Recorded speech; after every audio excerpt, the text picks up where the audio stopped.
金星進入人馬座，選擇讓自我成長的關係。你捨得切斷舊有的拉扯嗎？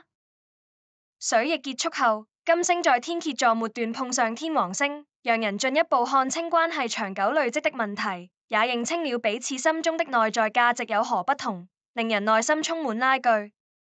在早前的關係裡，你可能因為累積了太多的回憶，投資了太多的時間，投放過太多的心力，因而不想也不捨得去切斷。但天王星的衝，讓我們認清了，究竟此刻的抓住不放，是出於不想讓自己失去最後的稻草，不想面對歸零的生活，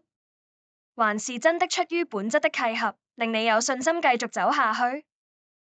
然而，當金星轉入人馬座時，任何的關係都仿佛需要迎接一幕新氣象。比起早前的害怕，比起早前的糾結，此時會更着重於一段關係是否能讓我成長。對於舊有而不合適的人和事，我們可能會有一種急切的渴求，想要去作出改變，而不再一味死守。對於一段關係的價值，追求的不再僅僅的擁有，而是衡量着彼此能否在關係中共同成長。